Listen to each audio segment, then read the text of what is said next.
Hello दोस्तों, स्वागत है आपका डर की चादर में।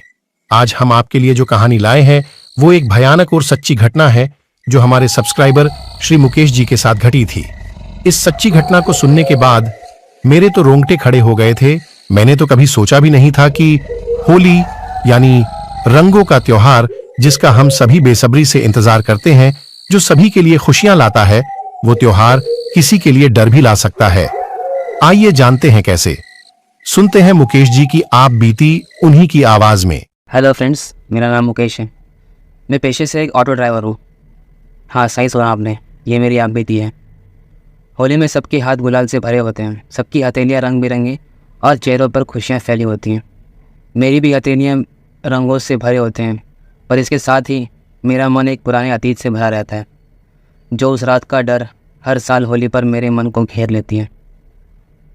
जब भी ये होली वापस आती है तो वो अपने साथ उस मनहूस रात की यादें भी लेकर आती है। होली में सभी बहुत खुश होते हैं सिवाय मेरे।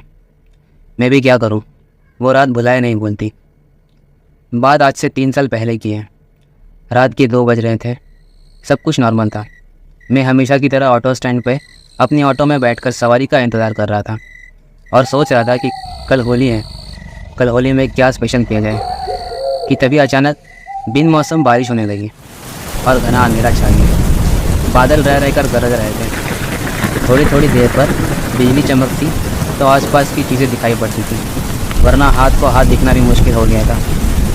झारखंड के रांची स्टेशन के बाहर मेरी ऑटो खड़ी थी। इस मौसम में सवारी मिलने की उम्मीद कम थी, फिर भी हो सकता था कुछ देर बाद आने वाली ट्रेन से कोई सवारी आ जाए। करीब 1 घंटे बाद ट्रेन आई। थोड़ी देर बाद बिजली चमकने पर एक 20-22 साल की मॉडर्न लड़की कंधे पर बैग लटकाए बाहर निकलती दिखी।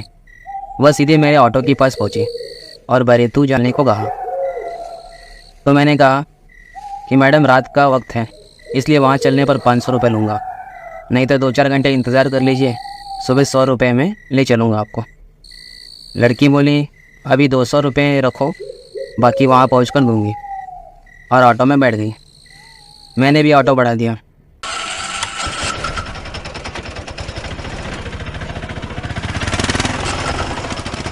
करीब आधे घंटे बाद हम गंतव्य तक पहुँचे।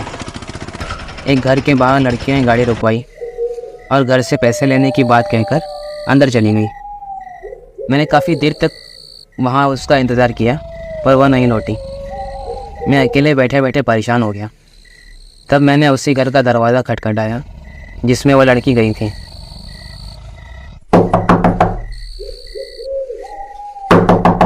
काफ़ी देर बाद एक बूढ़े आदमी ने आंखें मलते हुए दरवाज़ा खोला। उसने पूछा, कौन हो भाई तुम, और इतनी रात को किस लिए आए हो? मैंने बोला, मैम साहब थोड़ी देर पहले यहाँ आई, उन्होंने मेरा पूरा भाड़ा नहीं दिया है। मैंने बोला, जो मैम साहब थोड़ी देर पहले यहाँ आई हैं, उन्होंने मेरा पूरा भाड़ा नहीं दिया है। बूढ़े आदमी ने आश्चर्य से मेरी ओर देखा और बोला, यहाँ तो कोई मैम साहब नहीं रहती, मैं अकेला रहता हूँ। उतने में मेरी नज़र एक फ़ोटो पर पड़ी। फिर मैंने कहा, यही मैम साहब तो आई थी, इनको मैं रांची स्टेशन से लेकर आया हूँ।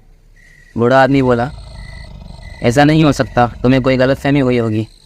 मैंने तुरंत बोला, नहीं चाचा, कोई गलतफहमी नहीं हुई है, मैंने इसी मैम साहब को यहाँ छोड़ा है और वो पैसा लेने अंदर आ गई थी। बूढ़े आदमी ने मुझे आश्चर्य से देखा, फिर बोला, बेटा, इस लड़की को मरे हुए 8 साल हो गए। देखो, उस फोटो पर माला चढ़ी हुई है। ये मेरी पोती थी। 8 साल पहले एक रात मेरी पोती शहर से 2 साल बाद मुझसे मिलने आ रही थी, पर रास्ते में एक ट्रक से उसकी ऑटो का एक्सीडेंट हो गया और वो भगवान के पास चली गई। अब तुम ही बताओ, वो कैसे आ सकती है? बूढ़े आदमी की इस बात को सुनते ही मेरे तो होश उड़ गए। ज़ुबान लड़खड़ाने लगी, सांस फूलने लगी और पूरी बॉडी थर-थर काँपने लगी। मैं सोच में पड़ गया, ऐसे कैसे हो सकता है? क्या सचमुच ये मेरा वहम था या कोई आत्मा? जैसे तैसे मैंने अपने ऑटो के पास पहुंचा। मेरी नज़र पीछे की सीट पर पड़ी जहां 100 के 3 नोट रखे थे। मैं फिर चौंक गया कि ये पैसे कहाँ से आए। मैंने अपने शर्ट की पॉकेट चेक की तो मेरे शर्ट के पॉकेट में भी वही 200 रुपये थे जो उस मैडम ने मुझे दिए थे। मेरा दिल दहल गया और मैंने आओ देखा न ताओ जल्दी से ऑटो स्टार्ट करके पूरी स्पीड से वहाँ से निकल गया। थोड़ी दूर जाने के बाद अचानक मेरे ऑटो की स्पीड कम होने लगी। मुझे कुछ अजीब लगा, पर घबराहट के मारे और घर पहुँचने की जल्दी में मैंने इस बात को नज़रअंदाज किया। फिर कुछ ही देर बाद मेरे कानों में अजीब अजीब डरावनी आवाज़ें आने लगी। किसी की ज़ोरदार डरावनी हंसी की आवाज़ आने लगी।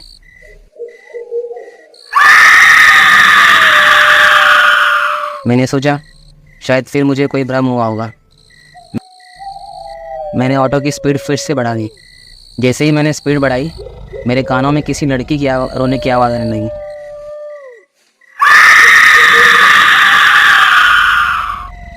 ये लगातार मेरे कानों में आ रही थी।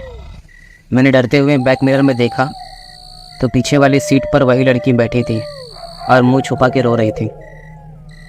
मेरी तो डर से हालत ख़राब हो गई। डरते डरते मैंने पीछे मुड़ के देखा तो उसने एक शैतानी मुस्कान दी। ये देखकर अब मेरी हिम्मत ने जवाब दे दिया। मैंने तुरंत ऑटो रोका और ऑटो से उतरकर रोड पर बेतहाशा भागने लगा। मैं पीछे मुड़कर भी देख नहीं रहा था, मैं भागी जा रहा था। भागते भागते मैंने देखा कि सामने थोड़ी ही दूर पर वही लड़की सफ़ेद साड़ी में अपनी बाहें फैलाए मेरे रास्ते में खड़ी थी। वो मुझसे करीब 50 मीटर की दूरी पर होगी, पर मैं बेतहाशा दौड़ता रहा। मुझे समझ नहीं आ रहा था कि मैं कहाँ जाऊँ। तभी अचानक से एक तेज़ रोशनी मेरी आंखों में पड़ी और मैं दाईं ओर मुड़ गया तो मैंने देखा कि सामने शिव मंदिर है। मैं डबल स्पीड से मंदिर की तरफ बढ़ा और भागते भागते मंदिर में घुस गया और वहीं पूरी रात रुका।